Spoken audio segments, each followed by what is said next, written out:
அட வந்தேன் அட நின்றேன் கதை சொல்ல நான் வந்தேன் தக்கிட தக தக தகதும் தக்கிட கிட்டதும் தக தகதும் தக்கிட கிட்டதும் கிட்டதும் கிட்ட தை தை தகதும் അലങ്ങച്ചൂര മടയിൽ നിന്നും കുറത്തിയെത്തുന്നു ജീവിത കഥകൾ പാടുവാനായി കുറത്തിയെത്തുന്നു കല്ലിലും മണ്ണിലും തൂണിലും തുരുമ്പിലും ഏന ഏന ഏന ഏന അത് കേട്ടിരിക്കയാ ഏന இந்த കഥയെ കേളണിയേ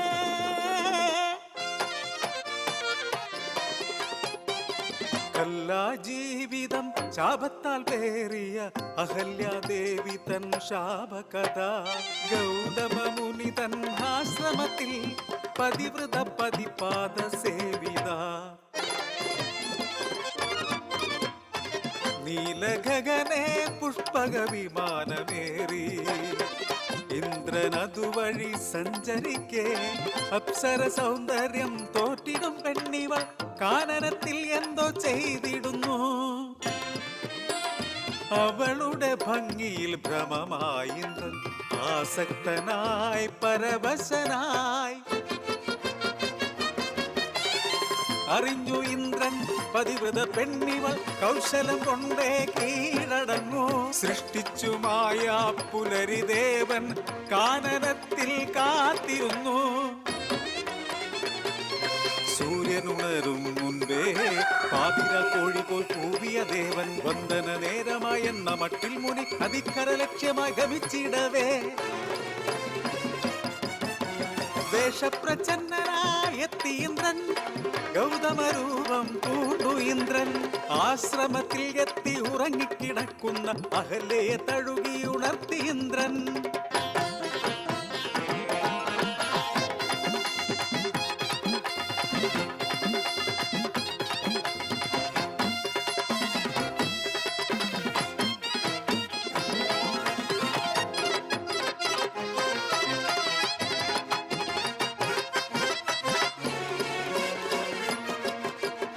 നദിക്കരയെത്തിയ ഗൗതമമാമുനി വന്ദനത്തിനൊരുങ്ങിടവേ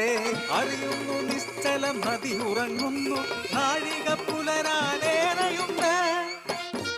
മുനിയുടെ ജ്ഞാനദൃഷ്ടിയാൽ അറിഞ്ഞു ഇന്ദ്രൻ ചതിയു ആശ്രമത്തിൽ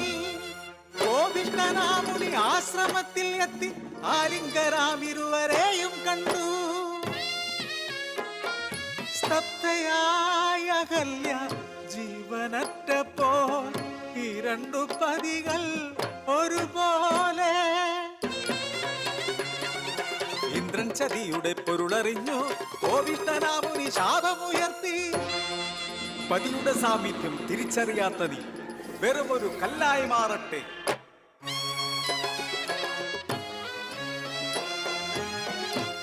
കളങ്കിതയായ അഹല്യാദേവി കരഞ്ഞിടുന്നു സ്വയം പഴിച്ചിടുന്നു അറിയാതെ തെറ്റിയെന്നാഥനെ അർഹിച്ച ശിക്ഷ തന്നുവല്ലോ വെറുമൊരു കല്ലിനു സമമല്ലോ എങ്കിലും നാഥ ഞാൻ തിരിയുവതങ്ങിനെ പത്നി തൻ കഥനം കേട്ടു മുനിയുടെ കരളുമറിഞ്ഞു രാമപാദ സ്പർശനത്താൽ ശാപമോക്ഷം പത്നി നീ ക്ഷമിച്ചിടൂ